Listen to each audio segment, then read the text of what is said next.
और शुरुआत मौसम की खबर के साथ। कश्मीर घाटी में मौसम ने करवट ली है। कहीं रिमझिम बारिश तो कहीं बर्फबारी का दौर जारी है। कुपवाड़ा, गुलमर्ग और पहलगाम में हल्की बर्फबारी हो रही है। श्रीनगर, गांदरबल समेत कई जगहों पर रिमझिम बारिश का दौर जारी है, जिससे सर्दी और बढ़ गई है।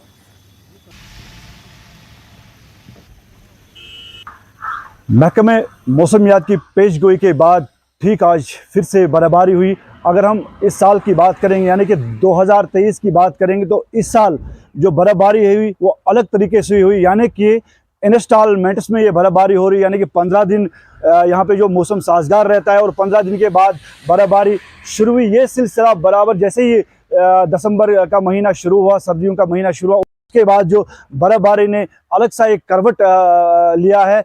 क्योंकि हमने कई बार देखा है, जब पहले बर्फबारी शुरू हुई थी तब यानी कि 1 फीट बर्फ पड़ी थी शुपियान में। यानी कि पूरे कश्मीर की अगर बात करें तो ऐसा ही हाल है। यानी कि 10 दिन, फिर 10 दिन के बाद फिर से बर्फबारी शुरू। ये बर्फबारी जो है हमारे यानी कि पूरे कश्मीर के, अगर हम शुपियान की बात करेंगे तो ये बर्फबारी यहाँ के पेड़ पौधों और बागात के लिए बहुत ज़रूरी है, लेकिन इससे कई तरह के मुश्किलात भी होते हैं। लेकिन अब जो बर्फबारी फरवरी में हो रही है, इससे कोई ज़्यादा असर पड़ने वाला नहीं है, क्योंकि अब मौसम बदल चुका है। तो ये ज़्यादा देर तक ये बर्फ़ रुकने वाली नहीं है। इरशाद मलिक, न्यूज़ 18 शुपियान। और सीधे रुक करेंगे हमारे सहयोगी परवेज का मौसम का हाल बताने के लिए सीधे हमारे साथ जुड़ चुके हैं। परवेज, क्योंकि मौसम विभाग ने पहले ही इस चीज की पेशेनगोई की थी कि हल्की बर्फबारी और बारिश एक बार फिर से घाटी में होने वाली है, और वही नजारा देखने को मिल रहा है। ऊपरी इलाकों में हल्की बर्फबारी और नीचे रिमझिम बारिश हो रही है। पारा भी लुढ़क गया है, सर्दी और बढ़ गई है। क्या कुछ अपडेट्स हैं? बिल्कुल जैस्मिन, मैं आपको बता दूं कि जैसा हम अपने नाज़रीन को सुबह से ही बताते आ रहे हैं कि आज दोपहर के बाद से ही जो है मौसम करवट लेना शुरू कर देगा। जैसा कि महकमे मौसमियात ने पहले ही पेशगोई की थी, तो ऐसा ही देखने को मिला। जबकि हमने देखा कि गुलमर्ग, पहलगाम या कुपवाड़ा या शुपियान डिस्ट्रिक्ट, इन डिस्ट्रिक्ट्स में बर्फ़बारी हो रही है। हालांकि बताया जाता है कि गुलमर्ग में अच्छी खासी बर्फ़बारी हो रही है, एक मॉडरेट स्नोफॉल स्पेल वहाँ पे चल रहा है इस टाइम। लेकिन अगर हम बाकी जगहों पे देखें तो वहाँ पे अभी लाइट स्नोफॉल ही चल रही है। और साथ में अगर हम प्लेन्स की बात करें, प्लेन्स में श्रीनगर आता है, गांदरबल आता है, और भी कई अजला है सेंट्रल कश्मीर के जहाँ पर बारिशों का सिलसिला लगातार जारी है। यहाँ पर अगर हम बात करें जो इस टाइम चलाई खुर्द यहाँ पे चल रहा है, चलाई कलान के ख़त्म होने के बाद ये 20 दिन चलाई खुर्द के रहते हैं, उसके बाद चलाई बच्चा 10 दिन रहता है। तो इस दौरान टाइम में अक्सर देखा गया है कि हल्की से दरमियाना दर्जे की बर्फ़बारी जो है वो मैदानी इलाकों में भी और पहाड़ी इलाकों में भी देखी गई है आज तक। इस विंटर्स की अगर हम बात करें तो इस विंटर्स चूँकि श्रीनगर शहर में ज़्यादा बर्फ़बारी देखने को नहीं मिली, लेकिन पहाड़ों पे जो है अच्छी खासी बर्फ़बारी हुई है। 6 फीट, 7 फीट, 5 फीट के करीब जो है अलग अलग एरियाज़ में, हिली एरियाज़ में रिकॉर्ड की गई, जो कि यहाँ के हॉर्टिकल्चर, यहाँ के एग्रीकल्चर और जो पीने का पानी है उसके लिए भी पूरे समर ये काफ़ी हेल्पफुल रहता है। हालांकि श्रीनगर शहर के लोगों को मायूसी ही देखनी पड़ी। हालांकि कुछ दिन पहले एक बर्फबारी का स्पेल हुआ था यहाँ पे, जबकि अच्छी खासी बर्फबारी हुई थी, लेकिन जितना यहाँ पे विंटर्स में बर्फबारी देखने को मिलती थी श्रीनगर में, इस विंटर्स उतनी बर्फ़ देखने को नहीं मिली है। अगर हम टेम्परेचर्स के हवाले से बात करें तो दिन के टेम्परेचर्स कम हो गए हैं, दिन के टेम्परेचर्स में कमी आई है, क्योंकि बर्फबारी और बारिशों की वजह से जो सर्दी है वो उसका प्रकोप काफ़ी ज़्यादा बढ़ गया है। लेकिन नाइट के टेम्परेचर्स जो हैं उसमें बढ़ोतरी देखने को मिल रही है, उसमें इजाफा देखने को मिल रहा है। जब से चलाई कलान का पीरियड एंड हो गया है तब से अगर श्रीनगर की बात करें तो -डिग्रीज टेम्परेचर यहाँ पे नहीं देखने को मिला है। हालांकि गुलमर्ग, पहलगाम और बाकी कुछ अजला में अब रात का टेम्परेचर जो है वो -डिग्री टेम्परेचर में ही रहता है। तो ऐसा ही मौसम कल सवेरे तक रहने का पूरा प्रेडिक्शन की है महकमे मौसमियात ने। और 11th को फिर से एक वेस्टर्न डिस्टर्बेंसेस का कहा जा रहा है। अब देखना ये होगा कि क्या उस टाइम बर्फबारी होती है या बारिशें होती है, वो तो खैर आने वाले दिनों में ही पता चलेगा। लेकिन अभी की जो ये बर्फबारी है इसको एक बहुत ही अच्छा शगुन माना जा रहा है, ख़ास तौर गुलमर्ग में, क्योंकि खेलो इंडिया स्पोर्ट्स होने वाले हैं, एक बहुत बड़ा इवेंट है। और वहाँ पे जो ये बर्फबारी होगी, ये प्लेयर्स को एक एडिड वहाँ पे एक फीचर मिलेगा, क्योंकि लाइव स्नोफॉल में जब गेम्स होंगी तो उसका अलग ही कुछ होगा। साथ में अगर हम बात करें जो टूरिज्म से वाबस्ता लोग हैं उनके लिए भी एक खुशखबरी रहती है यहाँ पे स्नोफॉल का होना, क्योंकि स्नोफॉल ही एक ऐसी चीज़ है जो कश्मीर की ब्यूटी में और चार चांद लगा देता है और ज़्यादा से ज़्यादा टूरिस्ट को यहाँ की तरफ अट्रैक्ट करता है। हमने देखा कि लास्ट ईयर भी रिकॉर्ड तोड़ टूरिस्ट जो हैं विंटर्स में यहाँ पे आए थे, यहाँ स्नोफॉल एंजॉय किया और डिफरेंट विंटर स्पोर्ट्स जो हैं उनमें पार्टिसिपेट किया। यहाँ पे एक बात और कहना ज़रूरी है जो कि महकमे मौसमियात ने एक एडवाइजरी जारी की है कि वो ये है जो हिली एरियाज़ में रहते हैं, एवलांच प्रोन एरियाज़ में रहते हैं, उनको थोड़ा सावधानी बरतने की ज़रूरत है। को कहा गया है कि वो एहतियातन घर में ही रहें, जब तक कि कोई ज़रूरी काम नहीं हो तब तक वो घर से बाहर ना निकलें, क्योंकि हमने पहले भी देखा कि कुछ जानें भी ज़ाया होती हैं इसमें। जब एवलांचेस आते हैं, स्नो एवलांचेस आते हैं तो उसके नीचे दब के हमने देखा रिसेंटली स्केयर्स, जो फॉरेन स्केयर्स यहाँ पे गुलमर्ग थे, उनकी जानें भी ज़ाया हो गई इसमें। तो इस वजह से एक वार्निंग, एक अलर्ट जारी कर दिया गया है महकमे मौसमियात की तरफ से कि इन एरियाज़ में वहाँ पर जो लोग रह रहे हैं या वहाँ पर जो लोग जाते हैं एक्टिविटीज़ के लिए, स्पोर्ट्स एक्टिविटीज़ के लिए, उनको सावधान रहने का कहा गया है। तो जैसा मैंने कहा कि 11 तक तकरीबन वेट स्पेल ही रहेगा यहाँ। फिलहाल श्रीनगर में बारिशें इस टाइम भी लगातार जारी हैं और गुलमर्ग और पहलगाम और शुपियन से जो हमने विजुअल्स अपने नाजरीन को दिखाए हैं, वहाँ पे बर्फबारी भी जम के हो रही है। जी जास्मीन। बिल्कुल परवेज, और एक चीज आपसे ये समझना चाहेंगे कि इससे पहले तो पास्ट में जो बर्फबारी होती थी उस दौरान हमने देखा कि बर्फ सड़कों पर जम जाती थी और काफी परेशानियों का सामना भी करना पड़ता था। कनेक्टिविटी खासी इससे प्रभावित होती थी, जम्मू श्रीनगर राष्ट्रीय राजमार्ग भी इससे बाधित होता था। लेकिन अब बर्फबारी की पेशेंगोई हालांकि की गई है, तो क्या उस स्तर की बर्फबारी अभी आगे होनी बाकी है या फिर ये बर्फ ऐसी होगी कि ज्यादा परेशानियां या आम जनजीवन बहुत ज्यादा इफेक्टेड नहीं होगा? देखिए जैस्मिन, मैं आपको यहाँ के मौसम के बारे में बता दूं एक बात कि यहाँ का मौसम अनप्रेडिक्टेबल मौसम है। हमने देखा कि मई के महीने में भी यहाँ पे बर्फ़बारी हुई है और वो बर्फ़बारी काफ़ी उस टाइम उसने नुकसान भी किया था, क्योंकि उस टाइम स्प्रिंग का सीज़न रहता है यहाँ पे, तो जो पेड़ पौधे थे, फूल वगैरह थे, वो खिले हुए थे, वो सारे टूटे, लोगों की घरों की छतें टूट गई थी, क्योंकि उस टाइम की जो स्नोफॉल होती है वो उसका वज़न जो होता है वो ज़्यादा होता है, वो काफ़ी हैवी होती है। लेकिन ये बात भी सही है कि जो चले कलान के 40 डेज़ में जो यहाँ पे बर्फबारी होती है वो काफ़ी देर तक सड़कों जमी रहती है और उसकी वजह से सड़कों पे फिसलन भी रहती है, जिसकी वजह से दिक्कतें काफ़ी ज़्यादा होती है लोगों को।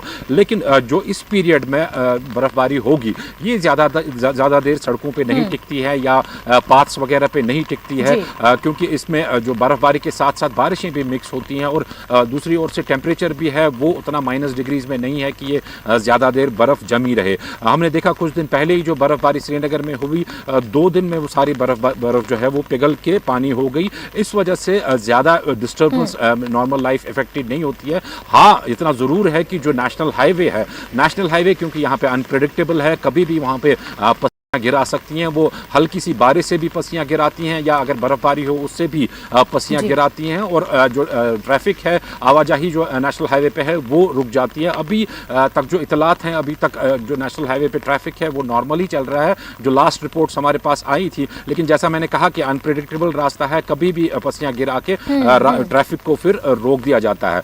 एयर कनेक्टिविटी इससे इफेक्ट नहीं होती है, क्योंकि एयर कनेक्टिविटी के लिए विजिबिलिटी होनी चाहिए और विजिबिलिटी अच्छी खासी इस टाइम है। और श्रीनगर शहर में क्योंकि एयरपोर्ट है और इस वजह से यहाँ पे रनवेज वगैरह क्लियर हैं, क्योंकि बर्फबारी उतनी ज़्यादा हुई नहीं है। दूसरी ओर रेल खदमात की अगर हम बात करें, रेल खदमात भी लगातार अपनी सर्विसेज, जैसा मैं कह रहा था कि इस वाली बर्फबारी का इफेक्ट उतना ज़्यादा नहीं रहता है। हालांकि बर्फबारी इन दिनों में भी पिछले टाइम में काफ़ी हैवी बर्फबारी भी रिकॉर्ड की गई है। जी जैस्मिन। बिल्कुल।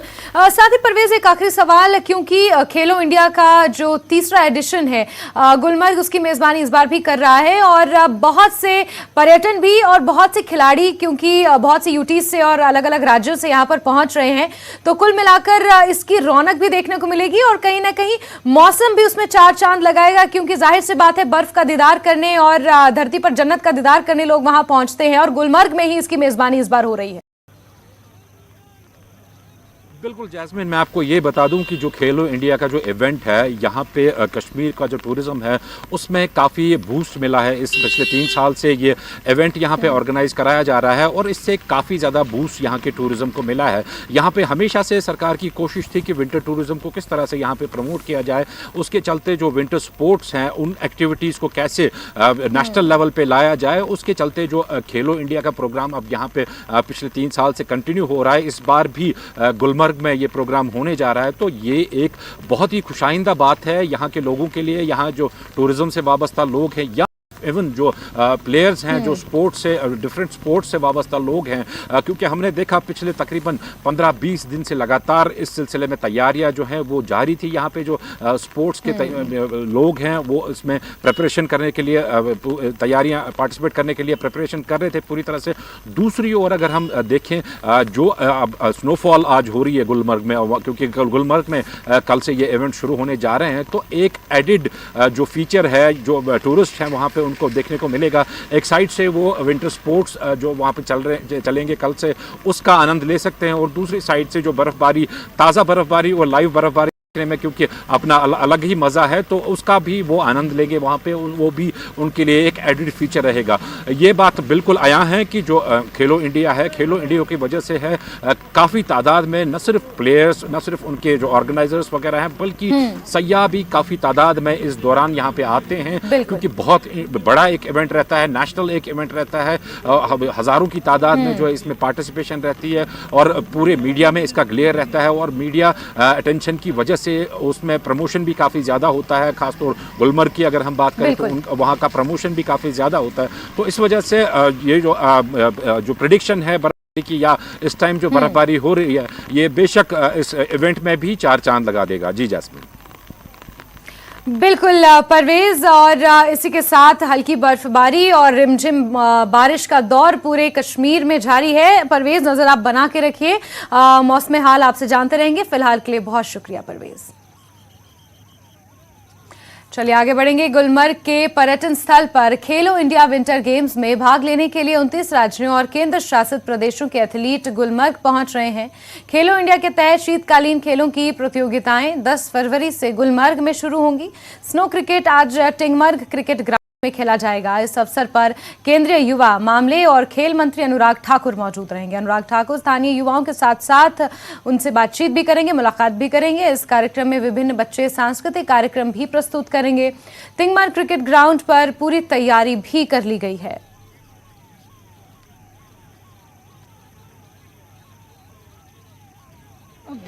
इस वक्त मैं मौजूद हूँ टंगमर्ग में, और टंगमर्ग में जैसे गुलमर्ग में कल से खेलो इंडिया बाज़ाब्ता तौर पे उसकी इनाग्रेशन होगी, वो खेलो इंडिया स्टार्ट होगा, और इस सिलसिले में आज जो है यहाँ पे स्नो क्रिकेट खेला जाएगा। जो आप देख सकते हैं ये टंगमर्ग क्रिकेट ग्राउंड है। यहाँ पे वजीर youth affairs and sports Anurag Thakur वो यहाँ पे पहुंच रहे हैं, और इस क्रिकेट जो इनॉग्रल मैच है यहाँ पे टंगमर्ग के अंदर, और उसमें वो शिरकत करेंगे। और यहाँ पे बड़ा जो बर्फबारी हो रही है, भारी बर्फबारी हो रही है, और उसके बीच में यहाँ पे नौजवान जो है इस बर्फ पे क्रिकेट खेलेंगे। और जिस तरह टंगमर्ग में पहली दफा, जिस तरह हम गुज़श्ता कई सालों से देखते हैं कि गुलमर्ग में ही जो सारे इवेंट्स हो रहे थे, और अब इस बार जो है टंगमर्ग की इस क्रिकेट ग्राउंड में आज यानी इस बार जो क्रिकेट जो स्नो क्रिकेट है और यहाँ उसको यहाँ पे खेला जाएगा, और इसमें कल्चरल इवेंट्स भी होंगे, और अनुराग ठाकुर यहाँ पे पहुंचेंगे। और हमारे साथ जो खिलाड़ी है जो स्नो क्रिकेट खेलेंगे आज पहली बार, बताइए कितनी खुशी है, क्योंकि गुज़श्ता 2 सालों से यहाँ पे खेलो इंडिया हो रहा है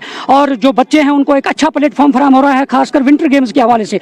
अब टंगमर्ग में जो स्नो क्रिकेट आप आज खेल रहे हैं यूनियन मिनिस्टर के सामने, तो कितनी खुशी है आपको? जी बहुत ही बड़ी खुशी है हमारे लिए कि इनिशिएटिव लिया है स्पोर्ट्स काउंसिल की तरफ से, खेलो इंडिया की तरफ से भी मतलब हम उनका भी बहुत शुक्रगुजार है कि इन्होंने ये इनिशिएटिव लिया है। हम क्रिकेट तो समर में खेलते थे बहुत, मगर पहली बार ये हमारे टंगमर्ग कॉन्स्टिट्यूशन में ये विंटर में ये मैच गेम्स हो रहे हैं। We are very excited. तो अभी आप खेलो इंडिया में भी शिरकत करेंगे, और वहाँ पे आपको अभी जोश है, जज्बा है, आप मेडल जीतेंगे, और उसमें क्या उम्मीद कर?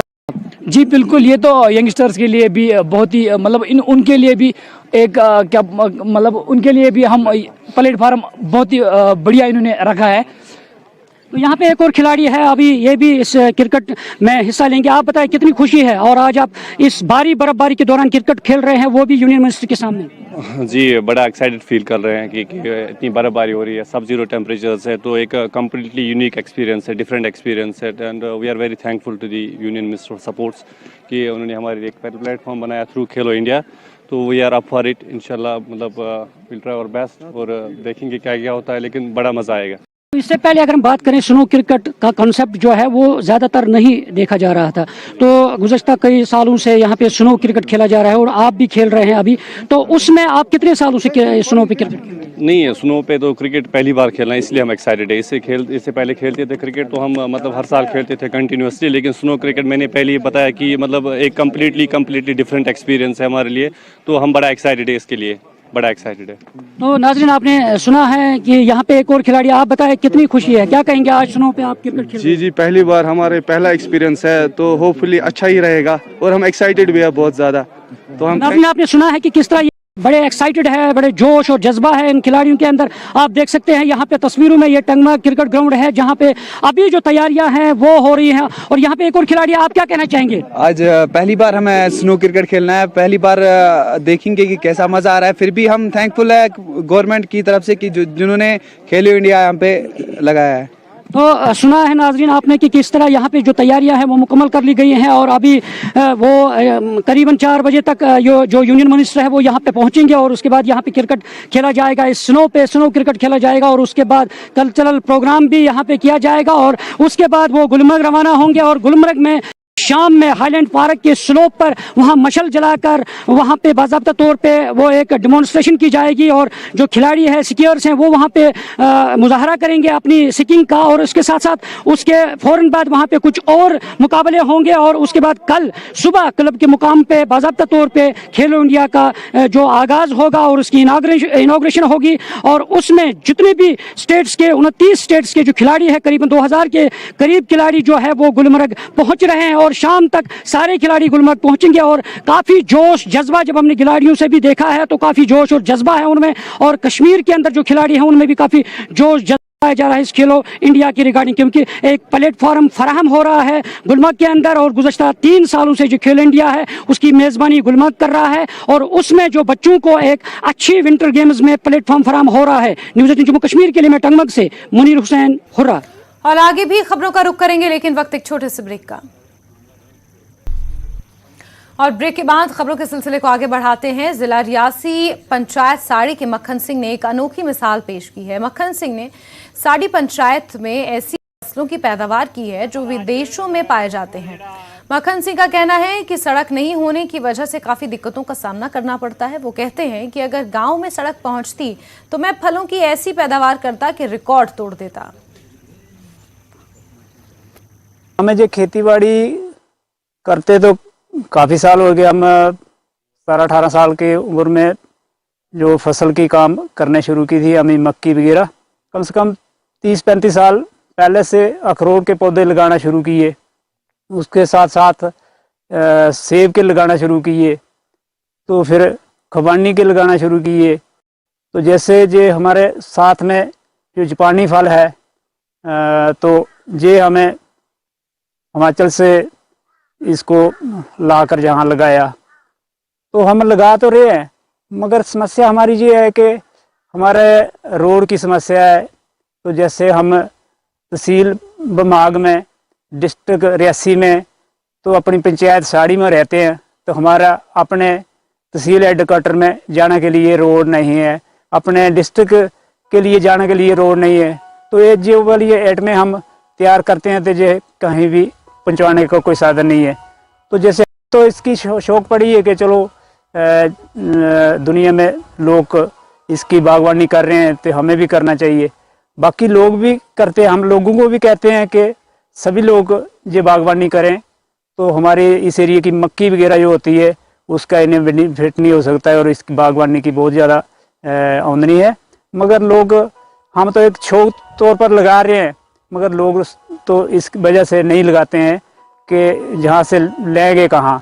तो जैसे हमारे एरिया में उधमपुर से रोड आता है, तो वो जब हमारा बरसात का समय होता है, जहाँ नाशपाती बग्गू गोशा जो कहते हैं जिसको, वो ज़्यादा होता है, सेब भी होता है।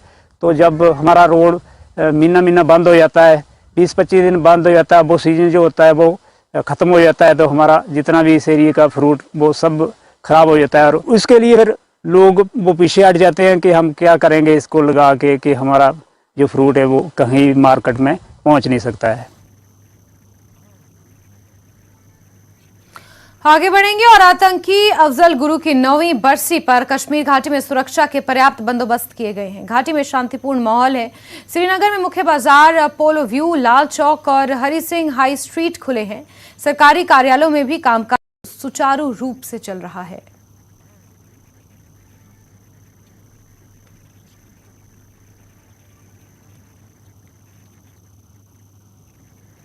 बात हिमाचल की भी कर लेते हैं। राजधानी शिमला में चोरी की वारदातें थमने का नाम नहीं ले रही हैं। चोरों के हौसले इतने बुलंद हैं कि एसपी ऑफिस से कुछ ही मीटर दूर वो हाथ साफ करने से कतरा नहीं रहे हैं। मामला लोअर बाजार का है, जहां चोरों ने एक मोबाइल की दुकान पर लाखों के माल पर हाथ साफ कर लिया। मोबाइल रिपेयर की दुकान चलाने वाले मानस गुप्ता ने बताया कि वो रात को 8:30 बजे दुकान बंद करके घर गए थे, लेकिन जब सुबह दुकान पर आए तो देखा कि शटर का ताला टूटा। चोरों ने करीब 7 से 8 लाख रुपए के सामान की चोरी की है। पुलिस मामले की जांच में जुटी हुई है। तो शिमला के लोअर बाजार का ये पूरा मामला है, जहां चोरी की वारदात सामने आई है। मोबाइल रिपेयरिंग शॉप में ये चोरी हुई है। 7 से 8 लाख रुपए के माल पर चोरों ने हाथ साफ किया है। और इसी के साथ अब पुलिस गश्त पर भी सवाल उठ रहे हैं। तस्वीरें भी आप देख सकते हैं। इस दुकान से चोरों ने लगभग 7 से 8 लाख के माल की चोरी की है। और ये कोई पहला वाकया नहीं है, इससे पहले भी इस तरह शिमला के मुख्य बाजार चोरी की वारदातें सामने आती रही हैं। अब एक बार फिर से यहां पर इस मोबाइल दुकान में चोरी की वारदात सामने आई है, जहां 7 से 8 लाख रुपए के माल पर चोरों ने हाथ साफ किया है। रात के वक्त ये हादसा पेश आया है, जहां 8:30 बजे दुकान मालिक ने अपनी दुकान बंद की और जब सुबह वो दुकान वापस आए तो शटर का ताला टूटा हुआ पाया और उसके बाद दुकान में अंदर चोरी की गई थी।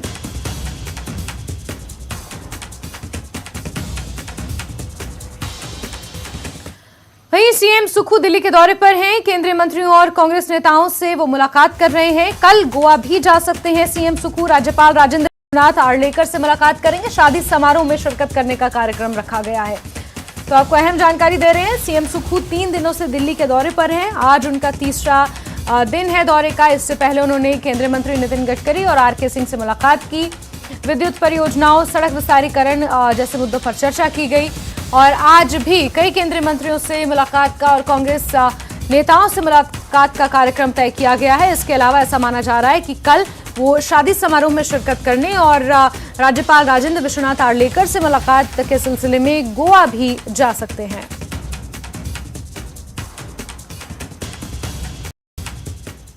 खबर ऊना की, जहां के बाणेदी हट्टी में एक बड़ा आग हादसा पेश आया है। इस हादसे में प्रवासी मजदूरों के 4 बच्चों की मौत हो गई है। हादसे पर सीएम सुक्खू ने भी गहरा शोक व्यक्त किया। इसको लेकर ट्वीट किया है। पीड़ित परिवार और हर संभव मदद का भरोसा उन्होंने दिया है। बच्चा भी मेरा जल गया इसके अंदर। हाँ, मेरे को बोला पापा पापा जो आग लग गया।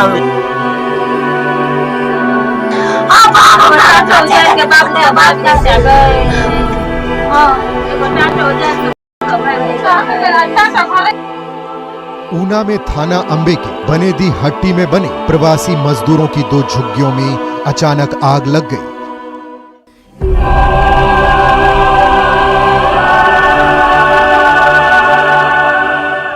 जिसमें झुलसकर 4 बच्चों की दर्दनाक मौत हो गई।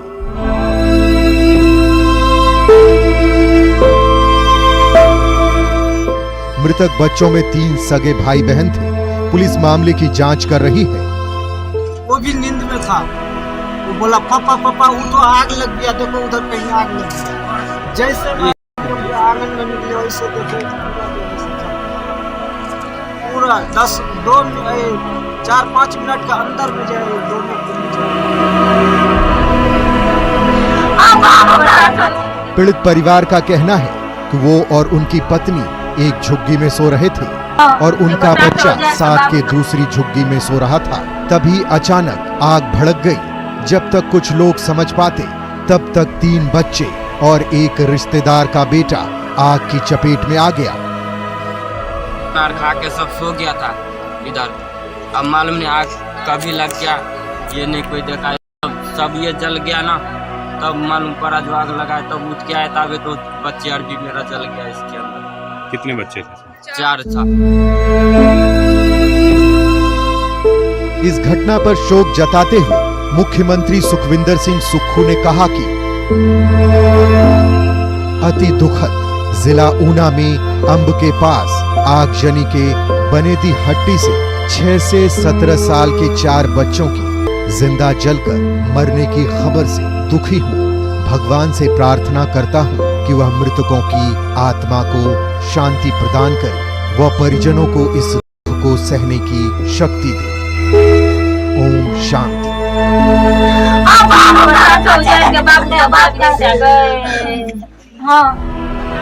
ये सभी प्रवासी मजदूर बिहार के दरभंगा जिले के रहने वाले हैं, जिनकी पहचान रमेश दास के 6 वर्षीय बेटा शिवम कुमार, 7 वर्षीय बेटा गोलू कुमार, 14 वर्षीय बेटी नीतू कुमारी और कालिदास के 17 वर्षीय बेटे सोनू कुमार के रूप में की गई है। Bureau report, news 18।